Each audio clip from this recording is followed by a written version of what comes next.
Hey everyone, it's me, it's Heather, and I want to wish everyone a very happy Pride. As you can see, I am suitably attired in my very proud Pride top, and this is in honour of my own son, who is a wonderfully happy and gay young man, and I absolutely worship the ground that boy walks on. He came out to me when he was 15, and there was no angst, no nothing. He just came out and told me that, this is the way he was, and he'd always been feeling like this. And I just said, I couldn't love you anymore.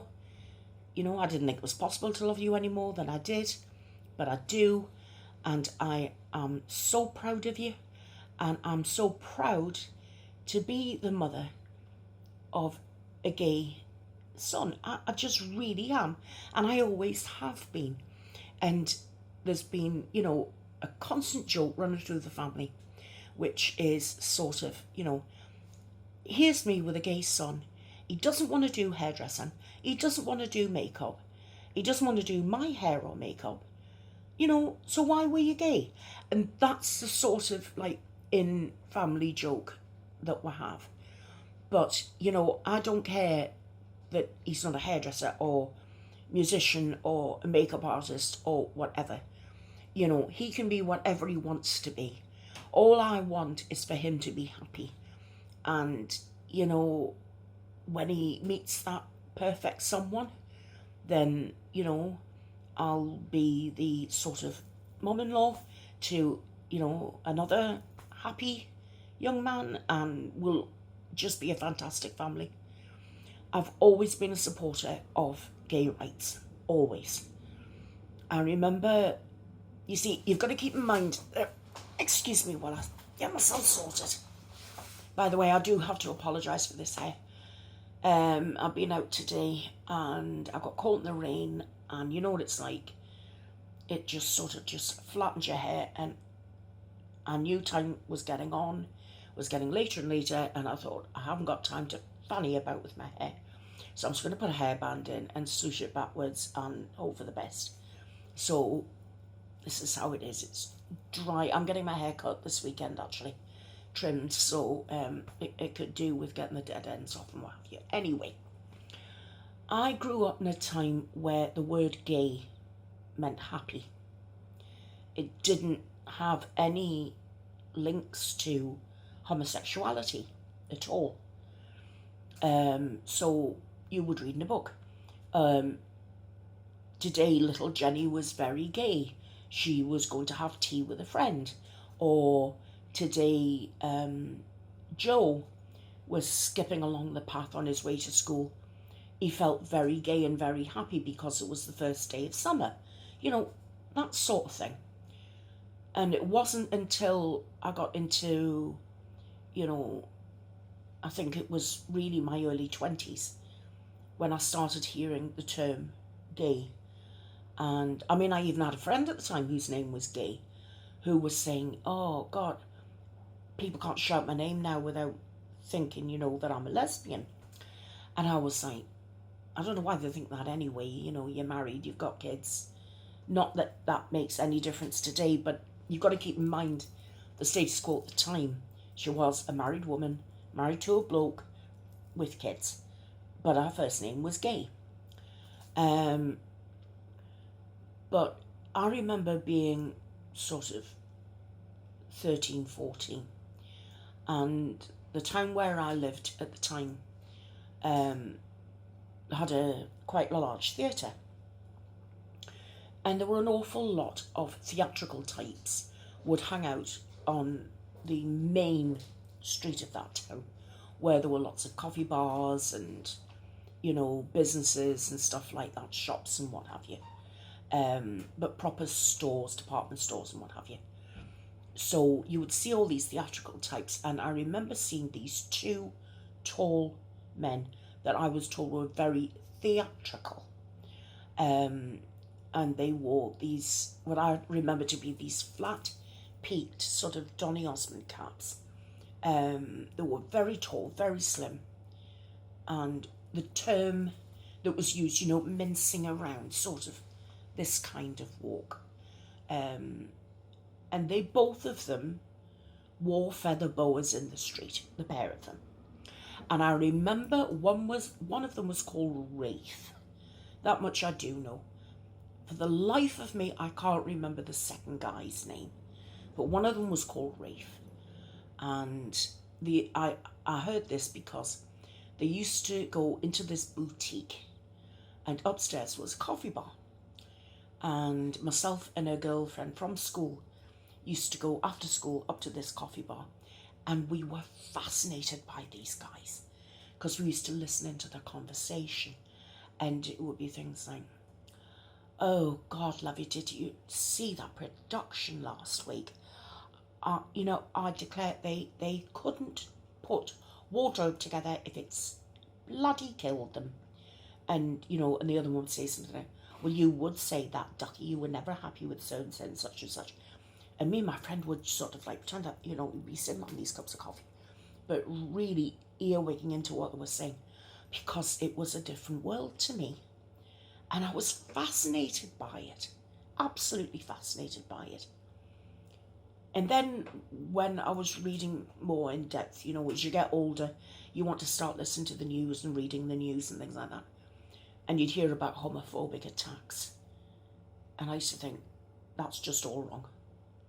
That is just so wrong. The people are paying for their lives because they happen to love someone of the same sex. That is just wrong. And I used to find it really upsetting. And years later, when I was at college, I had a job in a pub. And I remember seeing this tall guy coming in, but he was transitioning from man to woman, and he was growing, his hair was quite thin, but he was growing it out. He'd had a perm put in, and I remember he had a very, very big Adam's apple. He did have a deep voice, but he wanted to be called Stephanie. And he was fine with me, but the whole pub would go quiet when he walked in. He'd have a martini. He'd stand at the bar, he'd have a cigarette, he'd have his martini. And that man was so brave, because he could never have a quiet drink without someone saying something derogatory. And I'd engage him at the bar. I'd talk to him about the price of crisps and beer and makeup and stuff like that. Didn't worry me in the slightest. I'd go and get my makeup back, and I'd show him what I had, and and he was so, so brave. And he was regularly beaten up. And then one day I happened to meet him in town, and he was in a wheelchair. And he'd been beaten so badly they'd broken his neck. But by this point he'd tried to sort of learn to speak a little bit higher. I think he'd had some kind of hormones which changed his voice slightly. So he wasn't quite as deep as he was before. His hair was falling out, so he was wearing a wig. He looked lovely. His makeup was lovely. Beautiful clothes on.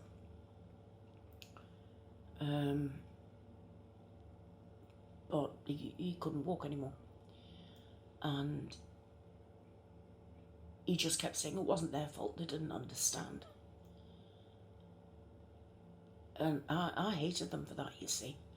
I couldn't understand why he was so forgiving of people who had blighted his life that way. Such a horrible way.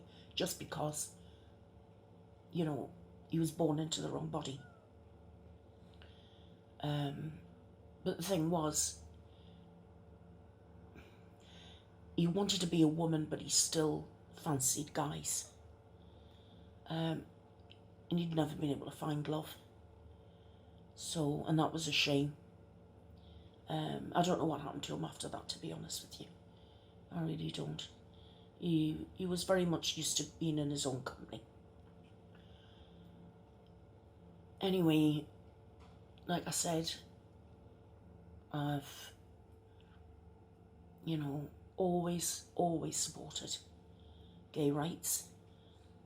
I was really happy when they brought in not just civil partnerships, but proper weddings as well. I was really pleased when gay clergy came out, not with regard to, I'm not talking about abuse, I'm talking about, genuine men and women who wanted to go into the clergy and said, I happen to be gay, bi, lesbian, whatever. I was really, really pleased when that happened, because I think there should be equality in all levels of society. Everybody should be equal. Nobody should be better than anybody else. And just because you love someone of your own sex, I don't see anything wrong with that. As far as I'm concerned, love is love. And you take love these days, sorry, I mess my words up all the time. You take love these days where you can find it. And, I'm horrified to hear Anne Widdecombe say things like, a politician in our native land, that she thinks that science can cure people of being gay. They can't be cured. I don't think they want to be cured. That's up to them at the end of the day anyway, because it's their choice. But they're born this way. My son was born gay. Do I have a problem with it? No, absolutely not. He's my son and I love him. I would take the bullet for that boy. I would die for him. I'd die for both my children. No questions. And, they chose me to be their mum. I'm the lucky one. So... And, I think about all famous people who happen to be gay, who were persecuted, who have had sort of like pardons and this and that done after they died, like Alan Turing. He shouldn't have been treated the way that he was. But over being gay, it's all wrong. So, as far as I'm concerned, whether you love men, women or sheep, as long as you love them properly, the way they deserve to be loved too, and they treat you in a similar fashion, if you treat each other with love and respect, I say, go on, live your lives, and be happy. And be as gay as you bloody like. I say all power to you. And that's one of the reasons why I happened to find this a few years ago, actually. This was when I was able to walk a few years back, and I found this in a charity shop. And I picked it up, and, there were no Pride days then, and I've actually had this right at the back of the rail. Completely forgot that I had it. Was going through clothes to sort out what I wanted and what I didn't want anymore. Came across this and thought, wow, this is fantastic. This will be great for Pride. And it is Pride Month. So I just wanted to put this on and say to you guys, here it is. Here I am. I just wanted to let you know that whether you're straight, whether you're gay, whether you're lesbian, whether you're bi, whether it's you're trans, whatever gender you feel you are, and whoever you love or you choose to love, that's fine by me.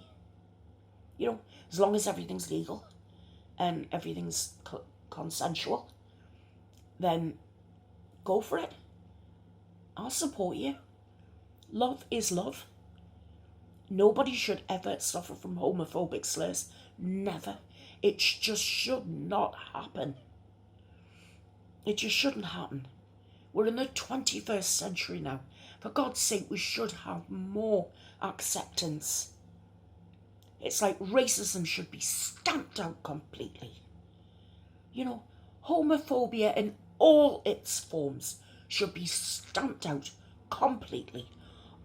Anything that hurts the LGBTQ community, anything that hurts them, stamp it out, get rid of it. It's not acceptable. And certainly, you know, nobody speaks for me. Nobody commits acts not in my name. And not when I'm sitting here. If I find that anyone is suffering from homophobic attacks, I will speak up for them. And I will stand up by them. Absolutely. Absolutely. And everybody should feel the same. You know, you look at people and you think, there for the grace of God go I. And before you want to judge someone, walk a little minute in their shoes. That's what you've got to do. Just walk a little minute in their shoes and see how you would feel. So that's me sending out all my love to any of the people who come to Haven, who are part of the LGBTQ community. LGBTQ. I will get it the right way around. I do apologise. But any gay, lesbian friends, bi, you know, whatever you want to call yourself, whatever you feel happiest with, I will support you. Right? And we all will in here, because we are a very, very happy, you know, friendly bunch of people. You know, I realise I've just launched into this video today and just never said Yom Tov to you or how are you or what have you, but I think I was just carried away by it being Pride Month and just wanting to be part of it and, you know, just telling you how I feel about homophobia, and I'm proud to have a connection to the gay community through my son. And I've got to tell you, there's a nurse who looks after my legs with lymphedema, and she's a lovely, lovely girl. And she and her partner are celebrating 11 years together.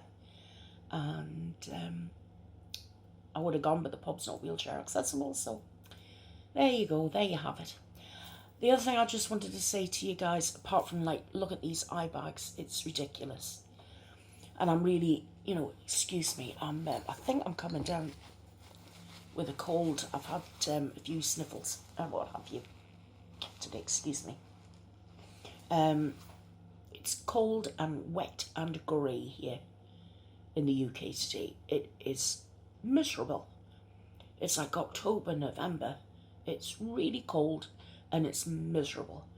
And I think Monday was the sunniest, hottest day this week. So I'm officially saying that Monday, I think it was the 10th of June, that was summer. And, you know, I enjoyed it. And I hope the rest of you enjoyed the 10th of June as a nice summer day. And I hope you enjoyed it as well. One more thing I wanted to say, guys.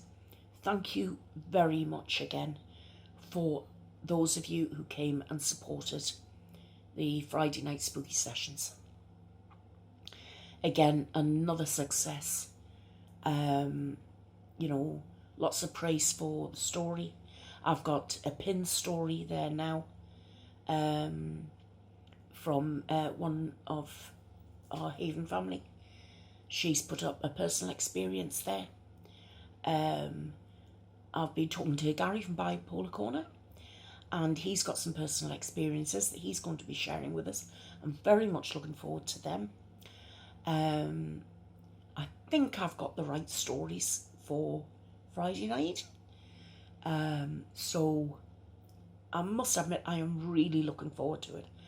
And I am praying that you're going to love the story. I worry myself silly, you know. I do. And I get myself all worked up about things. I've got to tell you, I will put the wig on again because people are saying, oh yeah, you know, it adds to the atmosphere. But I, you know, look, I don't suit not having a fringe. I've got a high forehead and I've got a bit of a widow's peak thing going on here. And I do prefer to have a bit of a fringe, or what they call bangs. Well, I prefer to have them. But anyway, I've got this black wig on, which people say gives them sort of like, kind of like a twisted kind of Morticia Adams feel, you know.